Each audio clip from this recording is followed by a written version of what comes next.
Assalamualaikum warahmatullahi wabarakatuh.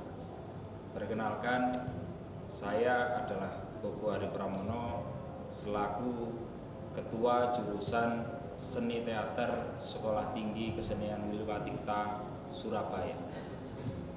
Adapun dalam kesempatan kali ini, program studi jurusan seni teater dengan bangga bekerja sama dengan pemerintah Provinsi Jawa Timur, yakni dengan Dinas Pariwisata Provinsi Jawa Timur, melakukan satu kerja proses kreatif dengan naskah dalam bayangan Tuhan atau interogasi karya Arifin Jeno. Adapun pertunjukan kali ini dikemas dalam eksekusi secara virtual dengan sutradara Bapak Didik Harmadi sekaligus selaku dosen di jurusan seni teater, yang menjadikan spesial dari karya ini di mana kami mengangkat naskah modern namun menggunakan spirit pertunjukan teater tradisi Jawa Timuran.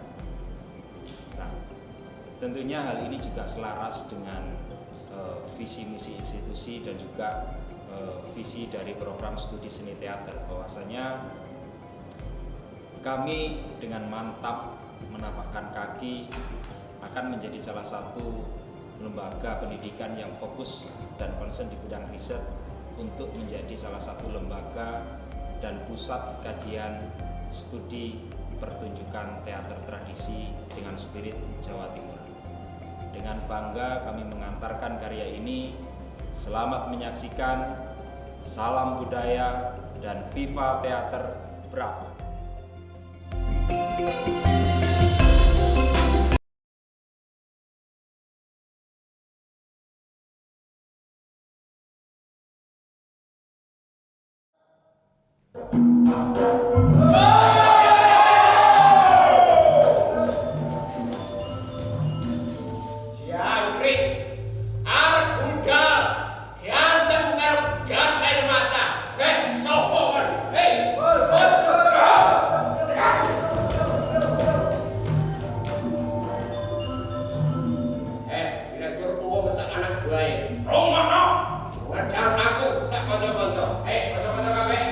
Ojo mundur, wani.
dan juga keamanan.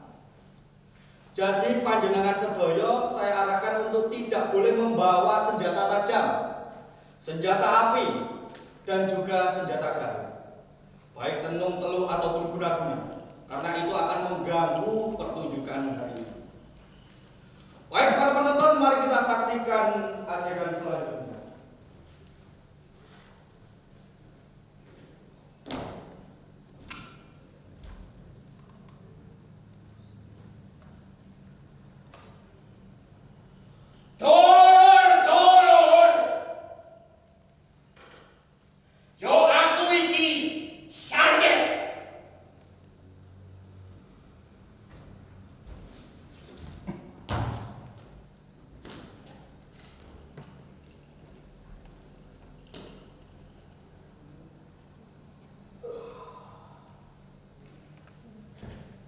Para penonton, yang paling menyedihkan di dalam lakon sandiwara ini adalah satu kenyataan bahwa sebenarnya Sandek, tokoh utama di dalam sandiwara ini adalah tokoh yang fiktif.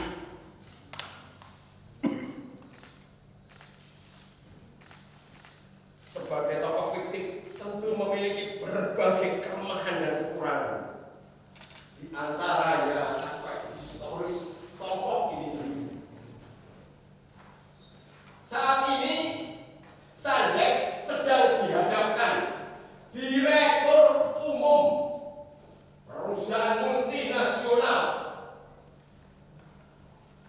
yang akan berbincang dengan beliau. Perusahaan di mana ia bekerja sebagai seorang buruh.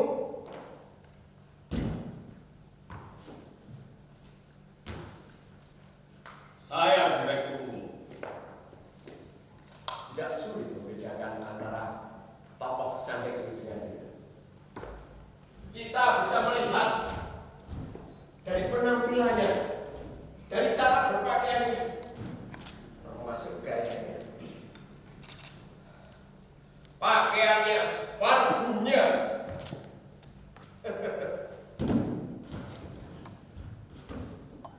Jam sepatunya. Mahal sekali biaya tokoh ini. Harga sol sepatunya sama dengan beasiswa 100 mahasiswa di negeri ini. Mahal, sangat mahal. Biaya saya mahal itu sudah sewajarnya. Karena saya telah mengabdikan seluruh hidup saya. Tidak saja cuma keringat, tapi juga akal budi dan pikiran-pikiran saya.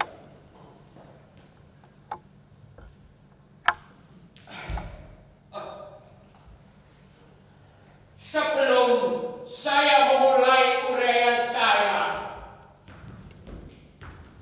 perlu saya ingatkan bahwa saya akan memutar satu slide tentang pergerakan kami dan teman-teman di seluruh dunia. Saya tidak keberatan. Saya sangat keberatan.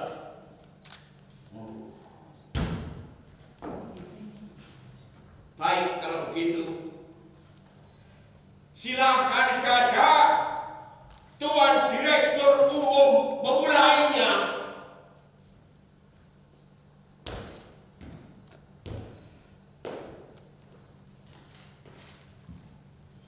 Penampilan saya adalah untuk mewakili filsafat yang sangat-sangat memuliakan manusia. Memuliakan manusia. Rasanya sangat berlebihan kalau saya mengatakan manusia adalah keajaiban itu sendiri atau energi yang tidak pernah kering.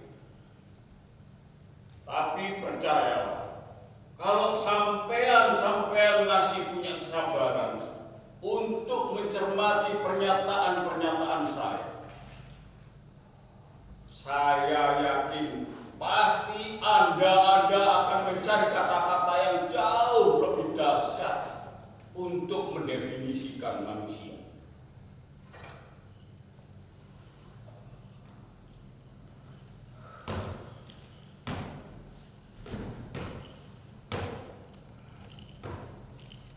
bahwa filsafat saya juga banyak mendapat inspirasi dari alam.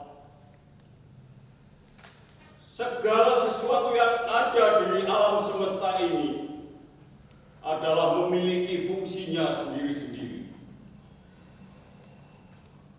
Maka tidak bisa dibenarkan kalau buruh pelayan-pelayan tadi dianggap lebih rendah, sementara saya dianggap lebih tinggi hanya karena memberi tip pada mereka. Itu pandangan kuno, feodalistis.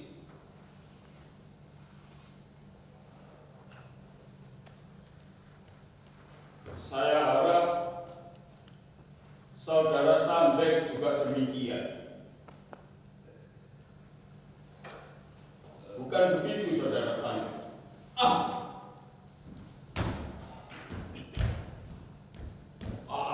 Saya tidak mengerti. Saya tidak mengerti. Saudara jujur sekali. Itulah yang mendorong saya tertarik untuk berdiskusi dengan saudara. Selanjutnya bagaimana?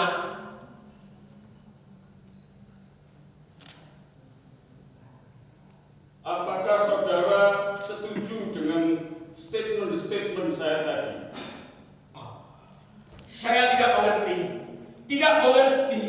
Saya tidak mengerti. Kalau kata-kata tidak bisa menyelesaikan masalah, bagaimana kalau kita makan dulu? Makan. Saudara lapar kan? Saya sangat lapar. Lapar.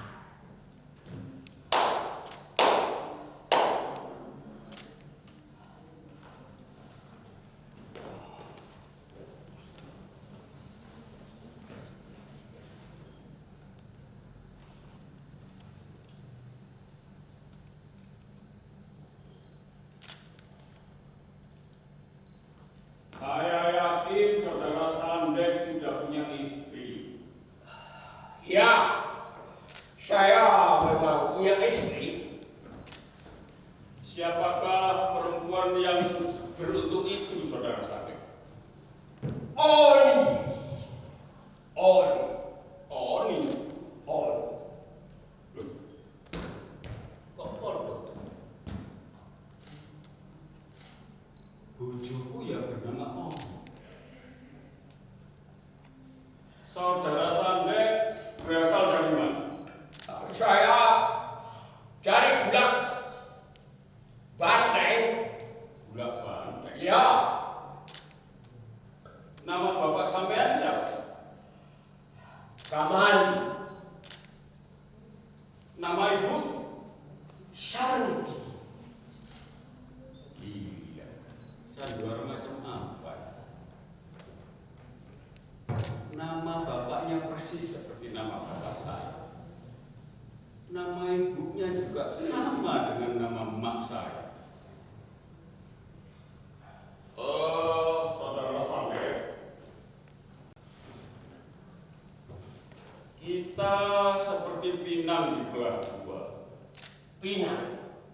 Oh tidak, Pinang. kita satu pinang. Oh, Nama bapak saya juga Kamali. Kamal Emak saya juga bernama Sarniti. Arniti. Saudara Sandek pasti juga mengalami pengalaman-pengalaman hidup yang indah seperti yang saya alami. Betapa sejuk dan menyenangkan kolam berlumur di pojokan masjid itu. Airnya yang jernih, lantainya yang sejuk, membuat kita betah berada di sana. Saudara Sandek sunat tahun berapa?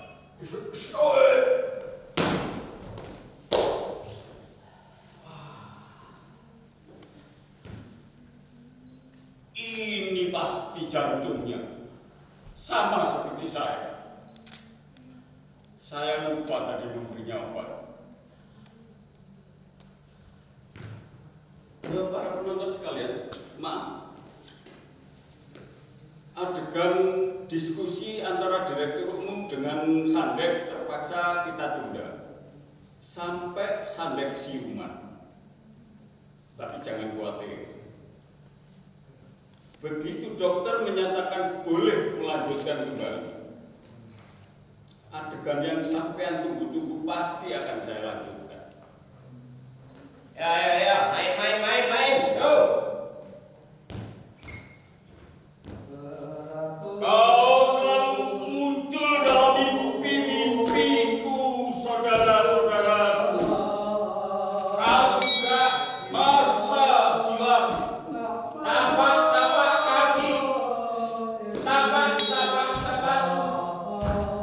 Tapak sayap. Menjajaki kota-kota di seluruh dunia. Kita bagaikan sepasang gembala dalam jamak. Kita tidak pernah tahu mau kemana. Kita tidak pernah tahu mau kemana. Kita adalah fosil. Kita adalah fosil. Kau selalu muncul dalam mimpi kita. Tapak kaki. Tapak sepatu. Saya menjajaki kota-kota besar seluruh dunia. Malin, di mana kau? Itu anaknya. Kau sendirian, Malin. Kau tidak bisa lari.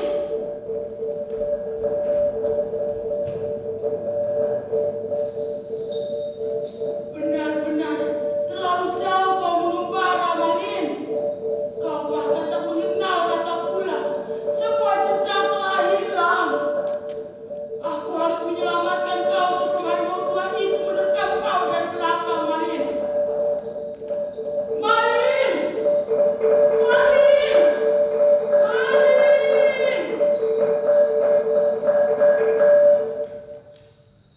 Para penonton, ibu tua tadi sudah kucing-kucingan bersama anaknya selama 300 tahun. Saya sebagai seorang sutradara besar hati ingin mempertemukan mereka berdua. Dan anaknya ini sudah sukses, sudah mempunyai pabrik makanan berupa kapsul. Dan hari ini adalah hari peresmian pabrik beliau. Dan dengar-dengar Sandek sudah tidak bekerja lagi karena sudah diberhentikan oleh pabriknya dan digantikan oleh karyawan yang berjumlah miliar. Baik para penonton, mari kita saksikan adegan selanjutnya.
Masa depan pabrik ini bukan saja merupakan masa depan para anggota direksi dan seluruh jajaran komisarisnya.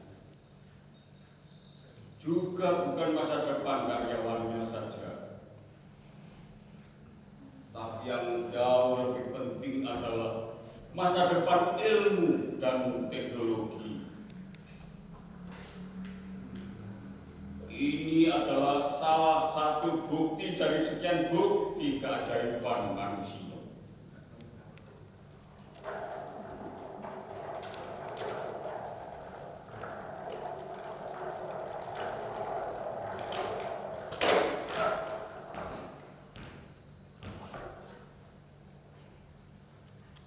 Seperti astronot yang pertama kali menginjakkan kakinya di bulan.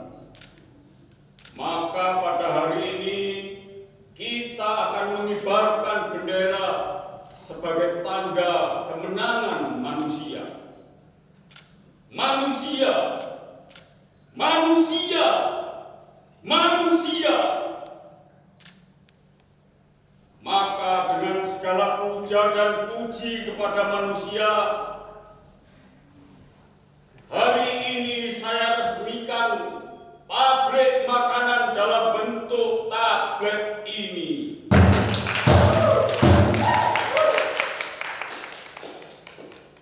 Ya Tuhan, perkenankan hamba mewujud di hadapan mereka, dan perkenankan pula mereka dapat menerima wujudku. Amin. Saya hanya percaya dengan asas persaingan bebas. Karena hanya dengan iklim inilah daya pikir manusia bisa tumbuh secara sehat. Arek iki omongannya penuh kontradiksi dan begitu kacau loh ikannya, koyo obokan.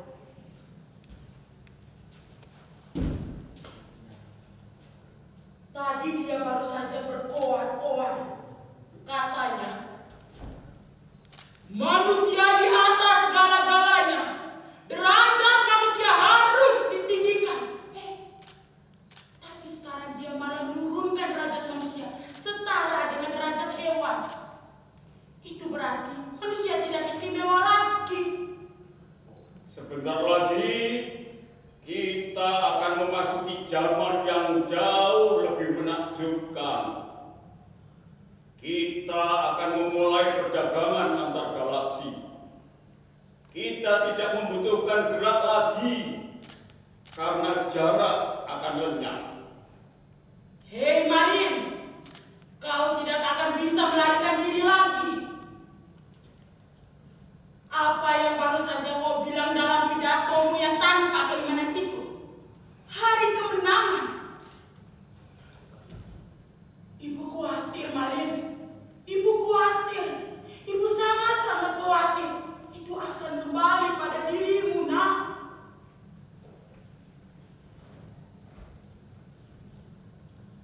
Anak ini, dia telah melupakan ibunya, ibu yang membesarkannya.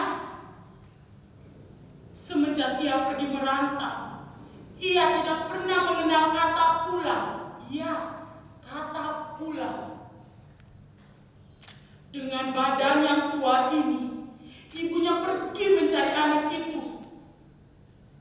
Pernah 2 kali, ibunya menemui anak itu sedang bekerja di kantornya di New York.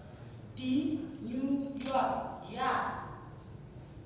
Tapi sesampai ibunya di sana, anak itu telah melupakan ibunya. Dan dia juga melupakan tanah kelahirannya di Minang, di mana dia dibesarkan oleh kemiskinan. Mana mungkin saya tidak mengenal ibu saya.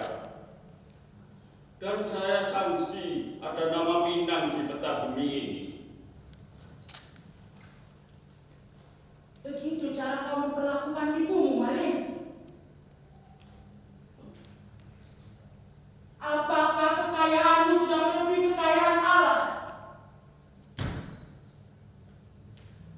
Apakah kesuksesanmu telah mematikan kesadaranmu sebagai seorang anak? Apakah semuanya telah mematikan kesadaranmu, Malin? Kamu benar-benar lupa dirinya. Kamu benar-benar lupa dan kamu benar-benar tidak sadar menjadi seorang anak, Malin. Saya menetas dari tabung. Ibu saya adalah laboratorium. Saya adalah hasil pergumulan ilmu dan teknologi. Saya manusia pertama. Terkutuk dia. Terkutuk dia. Terkutuk dia. Oh, gila. Halilintar. Udah lebat. Udah lebat.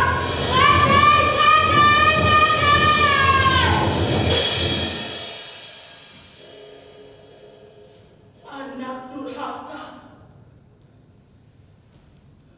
Kau telah mengingkari ibumu. Kau telah mengingkari tanah kelahiranmu. Kau adalah kegelapan. Kau akan menjadi batu selama-lamanya. Kau akan kehilangan kebahagiaanmu, kesenanganmu, duniamu. Kau akan menjadi batu karena hatimu batu. Kau akan menjadi batu selama-lamanya, Malin. Terjadilah. Terjadi tenan. Walah, wis jadi batu. Wis tak kandhani. Ojo durhaka ambek wong tuwa. Ojo durhaka, Nak. Ojo durhaka ambek wong tuwa. Iki wis jadi jamu mentek. Terlalu durhaka sih. Aduh. Opo iki?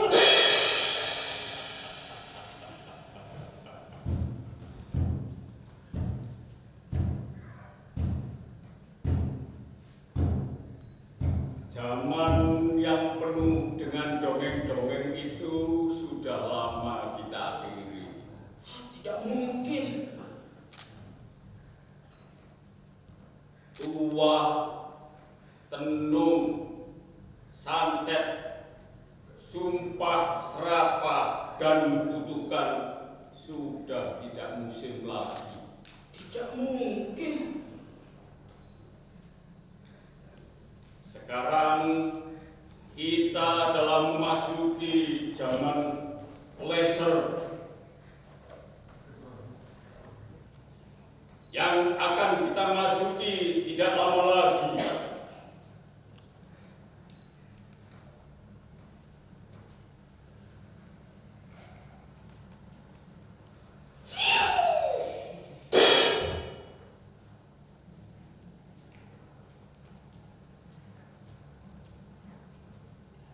Patung ini saya persembahkan kepada Museum Gajah.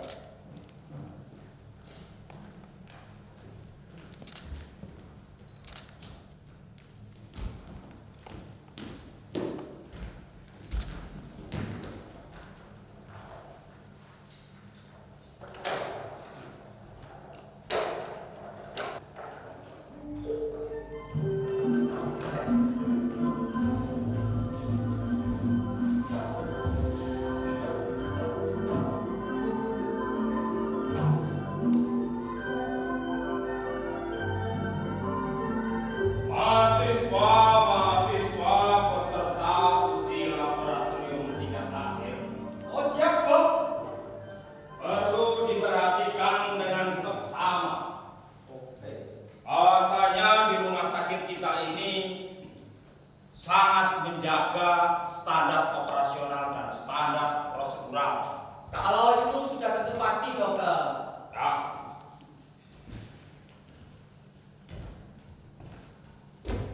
Loh. Lah yang bergelimpungan ini kok masih di sini nih gimana, Sa? Untuk pasien yang sementara tetap di sini masih mengurus soal administrasi, Dok. Coba kamu periksa sekali lagi, San. Oke.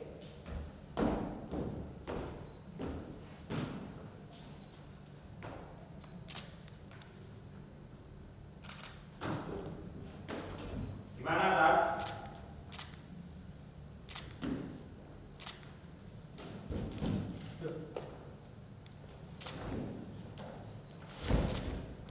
Sudah kaku, Dok.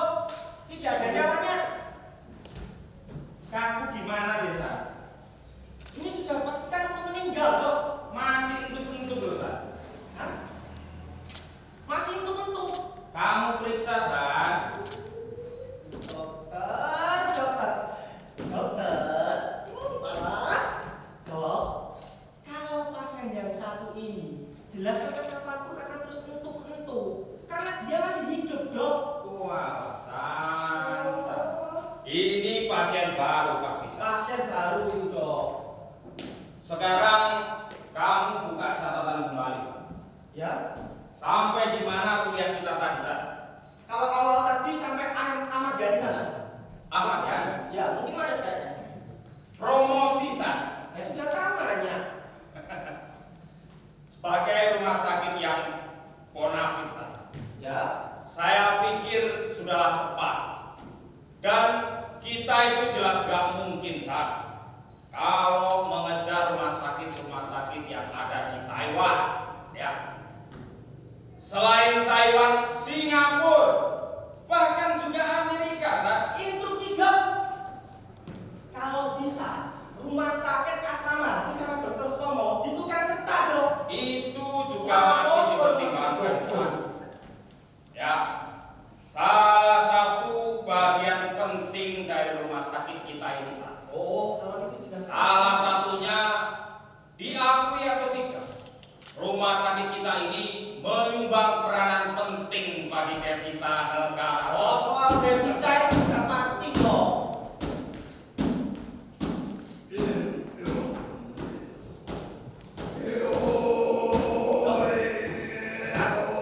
Suara apa itu, Dok? Coba dong periksa.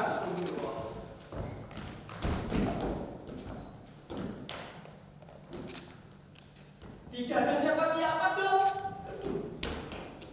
Dipastikan sekali lagi, San. Iya, saya akan memastikan, Dok. Tapi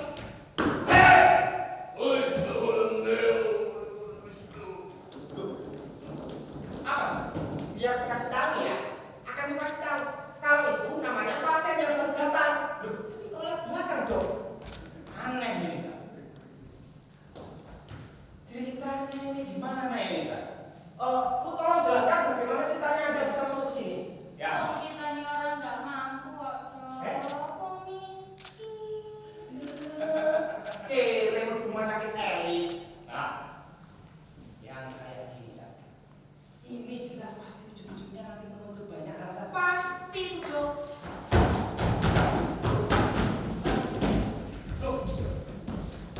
Loh, ayamnya kumpul lagi, Dok. Lah kok yang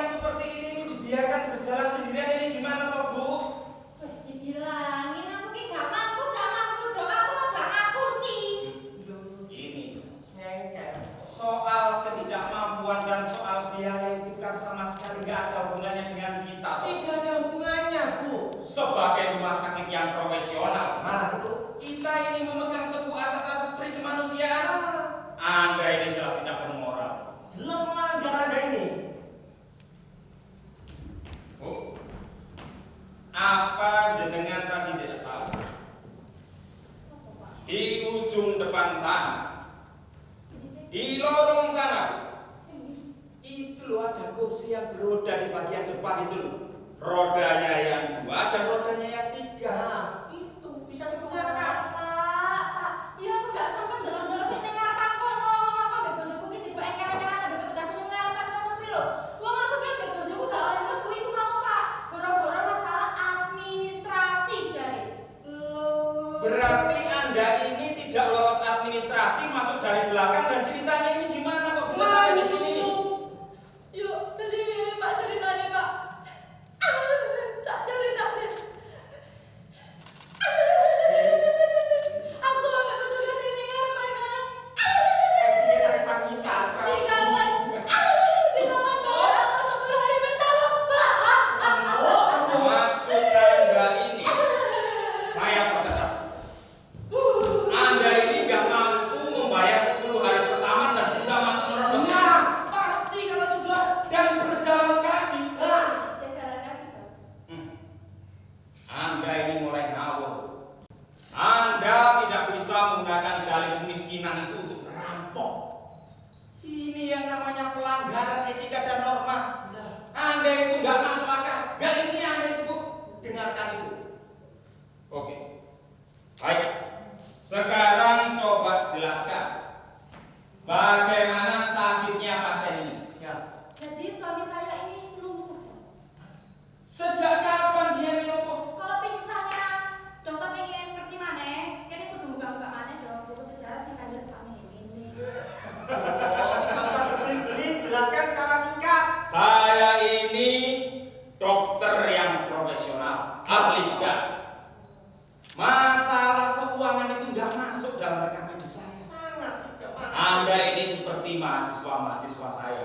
Nah, sini. Bayar 1 juta SPP-nya, minta fasilitas VIP. Nyicil Ya bisa. nggak mungkin toh. Jawab dengan singkat. Sejak kapan dia ini sakit? Kejadian isu. Sejak kapan dia ini bisu? Ya sejadian isu dok. Anda ini mulai menyimpang. Gerak-gerik Anda ini saya amati dari tadi sangat mencurigakan. Saya mulai curiga. Apa Anda ini seorang nativis? Empiris. Empiris? Empiris. Empiris. Kamu sisa empire baru tangan. San, kalau begitu koreksi kalimat-kalimat saya tadi. San. Oh iya dong. Mahasiswa supaya memperhatikan. Segala persoalan yang ada di bumi kita ini adalah faktor bahasa. Dan salah satu yang menjadi persoalan kunci dari persoalan segala persoalan adalah faktor administrasi. San. Jadi soal administrasi itu harus jelas di depannya, Bu. Kalau semisal Anda kesini dengan bagian kere ini nggak punya uang, taruh di rumah gatok sampai bojomu, nggak usah ke rumah sakit.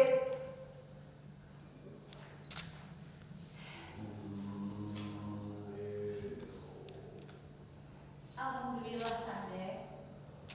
Akhirnya kita sampai juga di sini. Ayo, ucapkan alhamdulillah Sande. Ucapkan alhamdulillah Sande.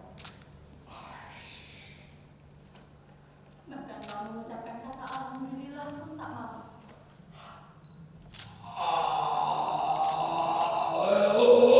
Cukup Sande. Kita yang kehabisan kata-kata. Kita yang kehabisan suara, Sande. Kita yang kehabisan kata-kata, Sande. Kita kehabisan suara. Kita betul-betul orang pinggiran, Sande.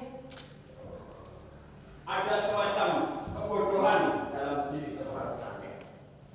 Apa-apa yang ia lakukan hanyalah dia mengikuti hati nuraninya dan tidak sedang berfilsafat. Segitu yang barangkali sulit sekali ditangkap oleh setidaknya bayangan Sande sebagai direktur utama perusahaan ini. Ketika itu tiba-tiba Sande berubah menjadi bisu. Sebab Sande ingin menyempurnakan dirinya sebagai seorang Sande dengan hati nurani. Sejak saat itu, ibu kata menyeruku ke dalam tenggorokan, dari perutnya, dari dadanya, dari kepalanya, dari perutnya, dari dada, dari kepalanya, saling menyekap, saling menguji, saling menyekap, saling menguji, hingga pada akhirnya sunyi itu sendiri.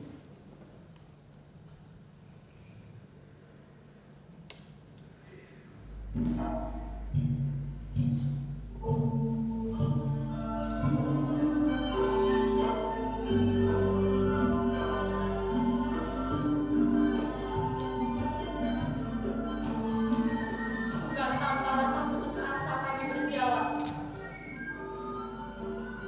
Merangkak ke sini dalam kesakitan. Tapi kami memang belum mau mati. Sepucat apapun yang bernama harapan,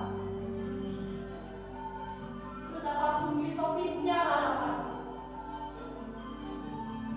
namun kami tidak dapat lepas daripadanya. Ini adalah pengakuan yang paling jujur.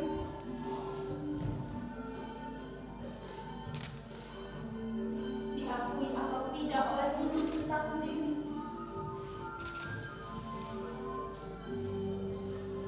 Dan alhamdulillah, akhirnya kami dapat dirawat di sini. Ayo Sandi, naiklah ke ranjang. Kita masih punya harapan, Sandi. Masih punya harapan, Sandi. Apa kata Sanik tentang harapan?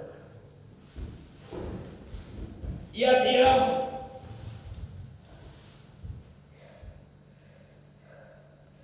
Ia diam. Ia tidak pernah membaca buku-buku sejarah, tetapi diam-diam ia menyimpan berbagai sejarah itu sendiri.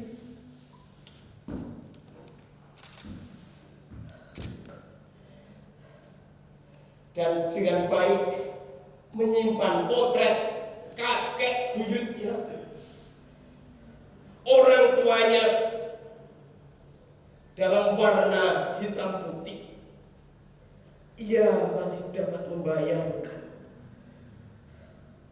dalam hitam putih. Ia masih dapat membayangkan wajah-wajah yang sangat sederhana, wajah-wajah yang sangat sederhana, yang selalu hidup dalam kesengsaraan.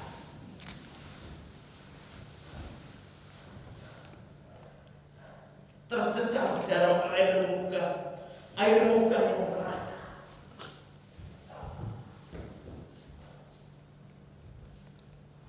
Ayo Sandi, naiklah ke ranjang.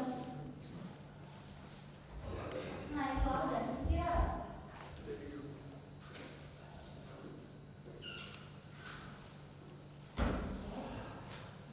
Wah.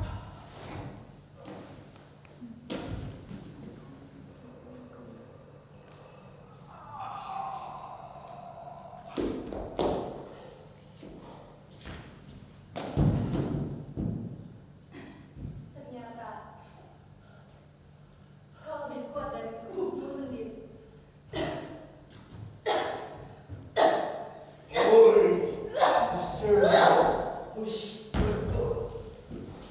Jangan kemari, Sandek. Tolong jangan kemari, Sandek. Benar istrimu, jangan jadi sok pahlawan. Tolong, Sandek. Sadek tidak mau diam, sebab diam adalah pengkhianatan dari kata-kata itu sendiri. Sadek melumpuh atau dilumpuhkan seluruh pergerakannya. Sadek melumpuh dan dilumpuhkan, tapi Sadek tidak pernah mau lumpuh.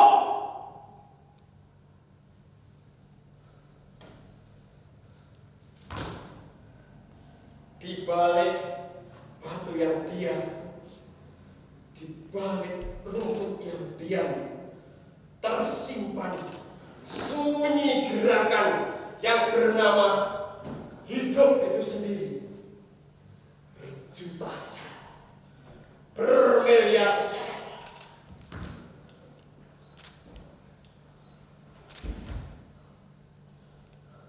Terima kasih, Sandek. Terima kasih, Sandek. Atas nama cinta, Oni. Akhirnya kamu bisa bicara, Sandek. Terima kasih kamu sudah bisa bicara, Sandek. Bukan, Oni.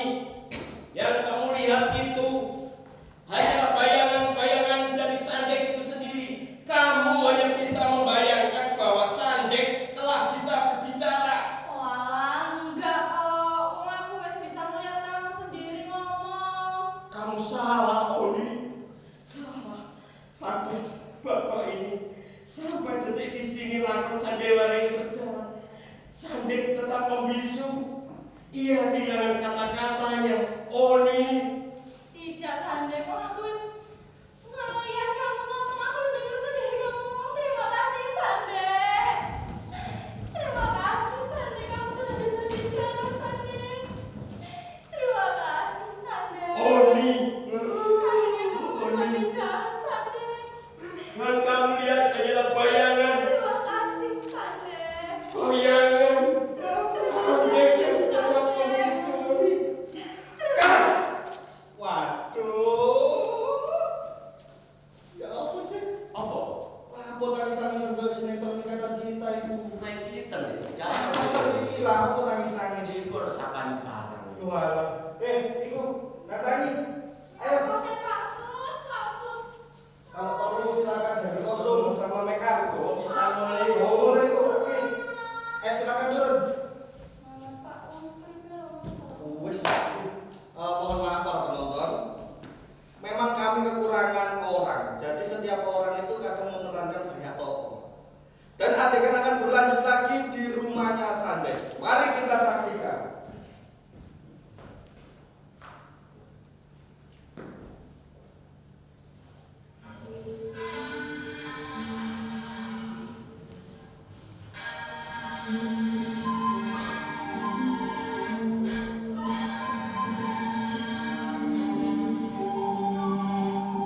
Bicaralah, Sandek. Sudah waktunya kau berbicara. Sandek belum bisa berbicara. Ia terkena tekanan yang begitu luar biasa. Sandek masih kehilangan kata-kata. Sandek masih kehilangan kalimat-kalimatnya. Ia tidak bisa berbicara. Kenapa kau tidak meminjam kata-kata para sastrawan? Sastrawan. Sandek menganggap pengarang sandiwara ini, pengarang dari sandiwara ini adalah kebarat-baratan. Ia tidak mampu menangkap akar persoalan yang ada di balik Sandek. Semua sastrawan narsis. Kalau begitu, kenapa kau tidak meminjam kata-kata para ahli sosial? Ahli sosial yang mana? Para ahli sosial seperti halnya para sastrawan. Ia kehilangan orientasinya. Para sosiolog seperti orang-orang yang tersesat di rimba-rimba katulistiwa. Kalau begitu, bagaimana dengan bahasa-bahasa para pers, media di luar sana? Pers yang mana? Pers yang mana? Pers milik siapa? Pers milik siapa? Pers media di seluruh belahan dunia ini terlalu sibuk dengan otaknya sendiri-sendiri. Mereka kesulitan keorganisasiannya. Mereka kebingungan. Lalu, bagaimana dengan kata-kata para politikus? Tidak. Saya tidak mau menganggap mereka tidak mau. Sebab mereka tidak mengenal Bro Sandek. Saya sanksi terhadap politikus. Lalu, dengan dalil-dalil para agamawan, Agamawan yang mana? Para ulama, para pendeta. Mereka sibuk mengurai kata demi kata. Mereka sibuk mengurai kalimat. Mereka semuanya terlalu sibuk semuanya. Mereka bingungan sendiri. nampaknya Sandek memang sudah putus asa dan dia tak dapat lagi untuk berbicara. Ada bisa, ia masih bisa berbicara. Bagaimana caranya? Meminjam bahasa Tuhan dengan diam. Selama ini semua manusia terlalu sibuk berbicara. Mereka semua terlalu sibuk berbicara.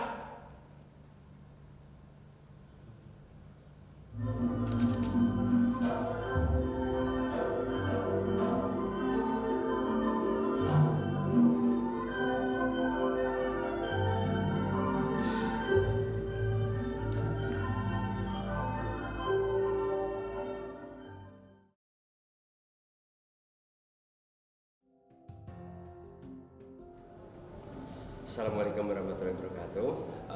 Saya Didik Harmadi selaku sutradara dari karya virtual dengan mengambil lakon Dalam Bayangan Tuhan. Karya ini ditulis oleh sastrawan Arifin Senor yang akhirnya dalam pementasan ini kita ambil potensi-potensi kasus sastraan itu untuk kita lakukan modifikasi dari karya long play, kita jadikan semacam fragmen dengan tidak kehilangan struktur maupun teksturnya. Nah, karya ini sebenarnya relevansinya dengan zaman adalah persoalan yang tetap ada di lingkungan kita, yaitu adanya masyarakat urban yang bekerja sebagai buruh. Eksploitasi buruh yang menjadikan buruh sebagai alat, bukan mitra dari satu industri dalam ruang modern. Maka dari itu kami melakukan pembacaan sebelumnya bahwa potensi eksploitasi terhadap buruh itu tetap ada. Nah, untuk itu kami melakukan pembacaan lebih dalam karya ini berupa proses berpikir masyarakat perburuan di tengah industrialisasi. Sehingga kami mencoba melihat kembali fenomena masyarakat yang terhimpit dalam buah simalakama. Bekerja dan tidak bekerja adalah satu dilema, di mana sama-sama berada dalam tekanan yang luar biasa. Dalam karya Arifin Senor, kenapa kami pilih sastranya? Karena memiliki keunikan, terutama kepada sistem alurnya, yaitu alur inkonvensional, sistem penokohannya dan sistem setnya.